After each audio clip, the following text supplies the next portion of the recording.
Before you ever take action, before motivation shows up, before confidence kicks in, something else has already decided the outcome.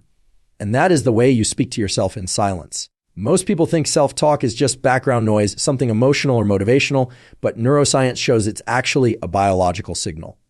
Your brain doesn't hear your inner voice as opinion. It hears it as instruction. Every word you repeat internally sends a message to your nervous system about what kind of world you're in. Safe or dangerous, possible or impossible, worth the effort or not worth trying, and the brain responds instantly. Heart rate shifts, focus narrows or expands, hormones release, muscles tense or relax. All of this happens before you consciously decide what to do. This is why two people can face the exact same situation and perform completely differently. One says internally, I'm not ready, I'm going to fail, and their brain prepares for threat. The other says, this is intense, stay sharp, and their brain prepares for performance. Same pressure. Different language, different chemistry. Your brain is a prediction machine. Its job is not to make you happy, confident, or successful.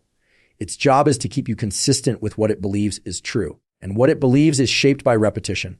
The sentences you say to yourself most often become neural shortcuts. The brain strengthens those circuits and starts running them automatically. Negative self-talk is not just emotional self-sabotage. It's neural training. When you repeatedly tell yourself that you're slow, unlucky, or incapable, the brain wires around that assumption. It reduces effort. It lowers risk tolerance. It avoids challenge, not because you're weak, but because the brain is efficient. It doesn't want to waste energy contradicting the story it's been given. What's even more powerful is that the brain cannot easily distinguish between words spoken out loud and words spoken internally. The same neural networks activate. That means your inner dialogue carries almost the same weight as external instruction. You are quite literally coaching your own nervous system every single day. And here's where it gets dangerous for most people. Self-talk often runs on autopilot. It's inherited from past failures, old criticism, early experiences, and moments of emotional pain. Most of it was never consciously chosen, yet it dictates how you show up to work, how you handle pressure, and how quickly you give up when things get uncomfortable. The brain loves familiarity more than success. So if your inner voice is harsh, rushed, or discouraging, your brain treats that as normal. It doesn't question it. It obeys it. But the moment you become aware of your self-talk, you interrupt the loop. Awareness creates a pause. And in that pause, you get a choice. You can speak to your brain in a way that escalates fear or in a way that stabilizes focus. This is not about being positive. It's about being precise. The brain responds best to language that is clear, direct, and grounded in action. When your self-talk shifts from judgment to instruction, the brain moves from emotion to execution. You don't rise to the level of your goals. You fall to the level of your internal language. Every challenge you face is first processed as words before it becomes behavior. Change the words and you change the signal. Change the signal and the brain rewires how it prepares you for the moment. The most powerful part is realizing that the voice shaping your future is already inside you and it's been waiting for direction. Let me ask you something, and I want you to be honest with yourself as you listen. Why does one negative sentence inside your head have more power than 10 compliments from the outside? Why can a single thought like, I'm not good enough, instantly drain your energy while praise fades in minutes? The answer is not weakness, it's biology. Your brain evolved to treat your internal voice as a signal of truth. Long before language was spoken out loud, internal cues meant survival. If your brain sensed doubt, fear, or danger internally, it prepared the body to respond. That ancient system is still running today, even though the threats have changed. The brain doesn't ask whether the thought is fair or accurate. It asks whether it is repeated and emotionally charged. When you speak to yourself, the brain doesn't hear just words. It hears instruction. It hears prediction. It hears a forecast of what is about to happen next. And the brain's primary job is to make reality match its predictions as efficiently as possible. That's why self-talk becomes self-fulfilling. If your inner dialogue keeps saying, this will go wrong, your nervous system activates stress before the event even begins. Heart rate increases. Focus narrows. Muscles tense. You haven't failed yet, but your body is already preparing for impact. The brain believes you because you are the source.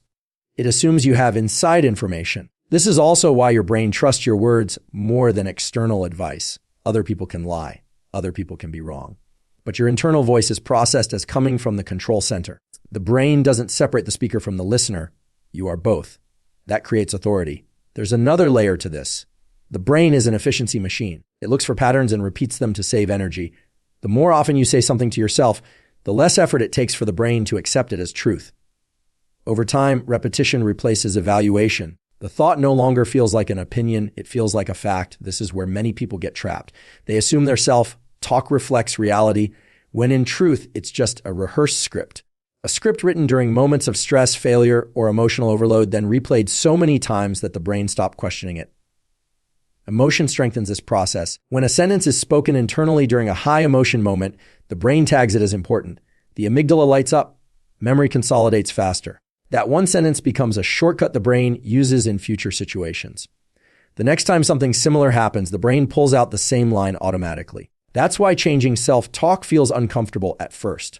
You're not just changing words. You're challenging a trusted internal authority. The brain resists because it prefers familiar signals over uncertain ones, even if the familiar signals are negative. But here's the key insight. The brain doesn't care whether the voice is kind or cruel. It cares whether the voice is consistent. If you begin to speak to yourself differently, calmly, and repeatedly, the brain will eventually update its predictions, not because it was convinced, but because the input changed. This is also why forcing positivity fails. The brain rejects language that feels exaggerated or false, but it accepts language that feels instructive and grounded. When self-talk shifts from judgment to direction, the brain stays engaged instead of defensive. Once you understand that your brain believes you because it has always believed you, you realize the power is not in silencing the voice, but in retraining it. The same mechanism that once worked against you can be redirected to work for you, simply by choosing words that signal capability instead of threat, direction instead of doubt, and control instead of chaos. Let me ask you something personal, and I want you to answer it honestly in your own mind. When pressure hits, when anxiety rises, when something goes wrong, what do you say to yourself? Do you say, I can't do this? Or why am I like this? Or do you pause and speak to yourself the way you would speak to someone you actually care about? Neuroscience reveals a powerful distinction here, and once you understand it, you'll never hear your inner voice the same way again. The words I and me are not just grammar. They carry emotional weight. When you use first-person self-talk during stress, the brain experiences the situation as personal threat. The emotional centers of the brain light up, especially the amygdala, and the body shifts into defense mode. Heart rate increases, breathing shortens, focus narrows in the wrong direction. You don't become stupid under stress. You become over-identified with the emotion. This is why first-person self-talk often sounds dramatic, absolute, and emotional. I'm failing. I always mess things up. I'm not good enough. These statements collapse the moment into identity. The brain stops seeing a challenge and starts seeing a verdict about who you are. Now here's where third-person self-talk changes everything. When you say your own name, something subtle but profound happens in the brain. You create psychological distance. The brain shifts from emotional immersion to observation. Instead of being trapped inside the feeling, you step slightly outside it. This activates the prefrontal cortex, the region responsible for reasoning control and long-term planning. Think about it. When you coach someone else, you don't panic, you don't insult them. You don't make the moment bigger than it is, you simplify. You guide, you stabilize. Third-person self-talk allows you to do that for yourself. When you say, samad, breathe, slow down, handle the next step, your nervous system receives it as instruction, not judgment. The tone matters. Calm, firm, clear. The brain responds to that tone by reducing emotional noise and increasing focus. Research shows that people who use third-person self-talk recover faster from stress, perform better under pressure, and make more rational decisions, not because they're suppressing emotion, but because they're regulating it. They're not denying what they feel. They're managing how deeply they fall into it. This technique is especially powerful during moments of fear, hesitation, or self-doubt. Fear thrives on identification. It wants you to believe that the emotion defines you. Third-person language breaks that illusion. It reminds the brain that the emotion is an experience, not an identity. And here's something even more important. Third-person self-talk builds self-trust. When you consistently speak to yourself with clarity instead of criticism, your brain learns that you are a safe authority.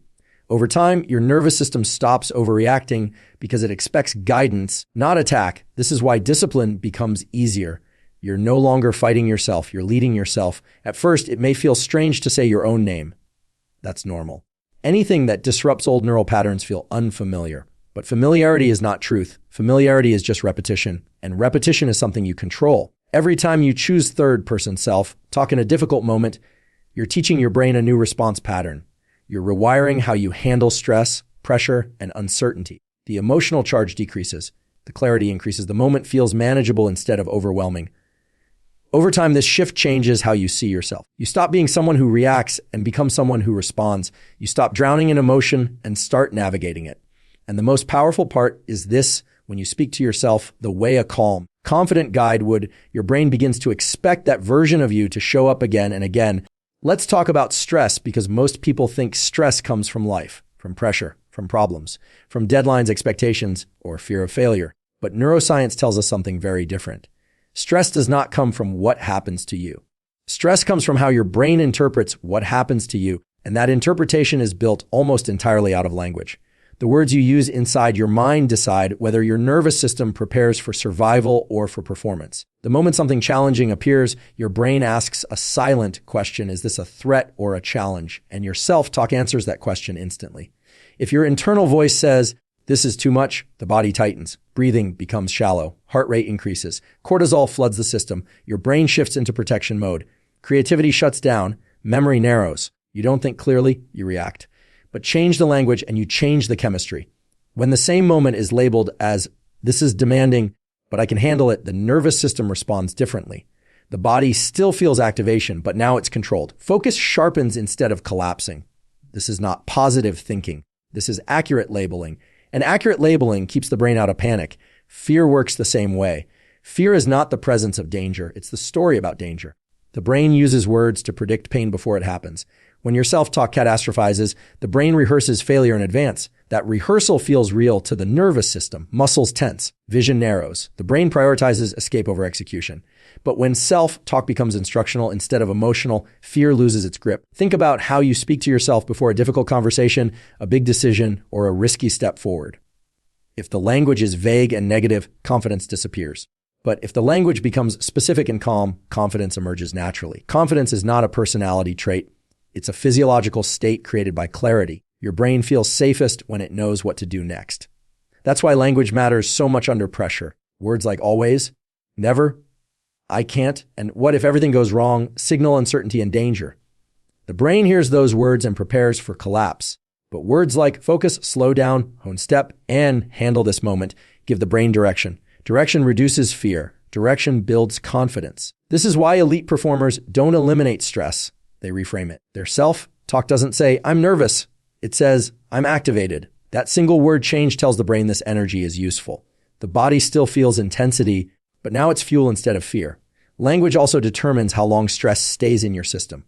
When self-talk replays mistakes with judgment, cortisol remains elevated. The body doesn't know the event is over. But when self-talk shifts to learning and instruction, the nervous system receives closure, stress resolves faster, recovery improves, performance improves. And here's the most important part: confidence is built through repetition of calm internal language during difficult moments. Not when things are easy, when things are hard. Every time you speak to yourself with clarity instead of criticism under pressure, you train your nervous system to stay regulated next time. Over time, the brain stops overreacting. Stress thresholds increase, fear responses shrink. This is how language shapes who you become under pressure. Not by removing difficulty, but by teaching the brain that difficulty does not mean danger. And once the brain learns that, confidence stops being something you chase and becomes something your nervous system automatically produces in moments that used to overwhelm you. I want you to stop thinking about change as something that takes months or years, because the brain doesn't work on calendar time. It works on exposure time. What you repeat consistently, especially under emotion, the brain begins to treat as truth. That's why the next 3 days matter so much more than vague long-term intentions. This isn't about becoming a new person overnight. This is about interrupting an old loop long enough for the brain to experience a different signal. For the next 3 days, your only job is to become aware of how you speak to yourself in moments that matter.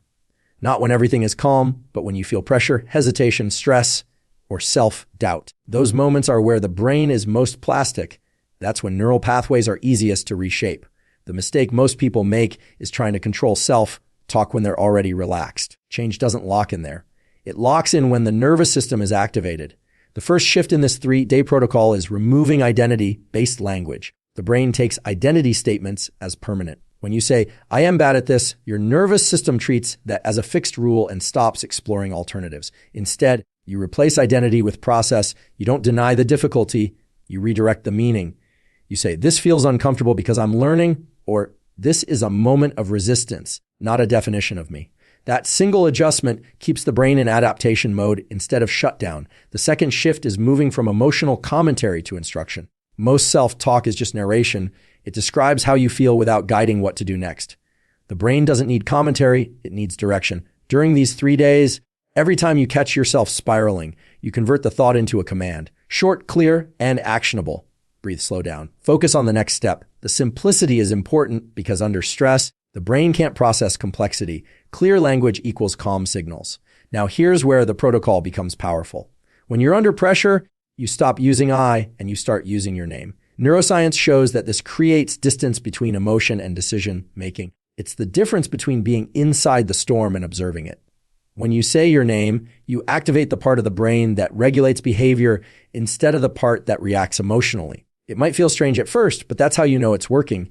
The brain is receiving a new signal.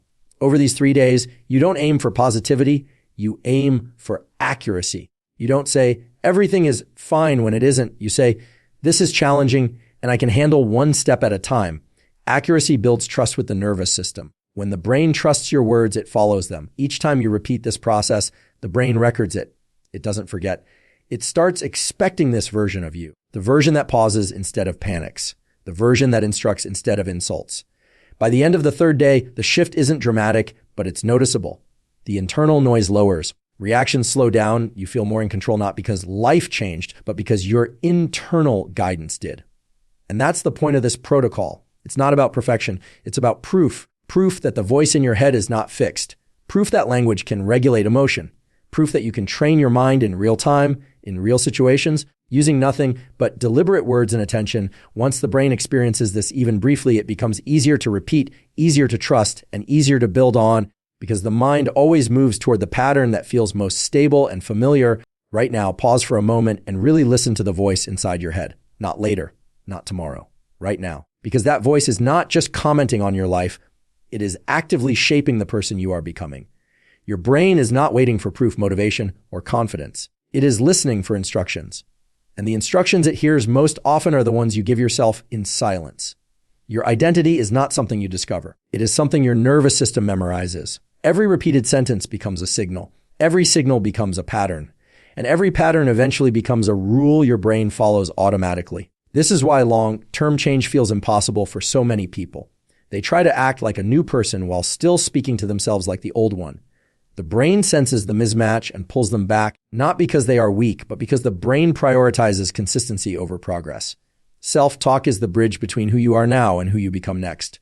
When your internal language stays emotional, judgmental, or absolute, the brain stays reactive. It stays locked in defense mode. But when your self-talk becomes calm, instructional, and precise, the brain shifts into execution mode. This is where identity starts to change without force. Neuroscience shows that the brain does not separate words from reality when those words are repeated internally. It treats them as data. If you constantly tell yourself you are behind, your brain adjusts energy levels, attention, and motivation to match that story. If you consistently tell yourself what you do, how you respond, and what comes next, the brain reorganizes itself to support those instructions. This is why the way you speak to yourself during pressure matters more than how you speak to yourself when things are easy. Under stress, the brain is most plastic. It is listening the hardest. Whatever you say in those moments becomes deeply encoded. If the voice is harsh, identity tightens. If the voice is steady, identity expands. Long-term change happens when self-talk stops being a reaction and starts becoming leadership. Leaders don't panic internally. They reduce complexity. They narrow focus. They give clear direction. When you start speaking to yourself that way, your brain responds with trust. And trust is what allows repetition without resistance. You don't need to convince yourself that you are confident, disciplined, or strong. The brain rejects exaggeration. What it accepts is consistency. Saying, this is what I do now is far more powerful than saying, I believe in myself. One builds structure, the other builds pressure. Over time, this consistent internal language reshapes identity quietly. You stop arguing with yourself. You stop negotiating with resistance. You start moving with less friction. Actions feel more natural not because they are easy, but because they are aligned with how your brain now sees you. This is how habits stick without motivation. This is how discipline stops feeling heavy. This is how change becomes sustainable, not through force, but through familiarity. The brain protects what feels familiar. When your self-talk repeatedly introduces a new version of you, the brain eventually accepts it as normal and begins defending it. You are not trying to become someone else. You are training your brain to expect more from you and to support that expectation automatically. Every calm instruction, every neutral correction, every focused sentence is a repetition. And repetition is how identity is formed. The most powerful realization is this: the voice in your head is not who you are. It is a tool.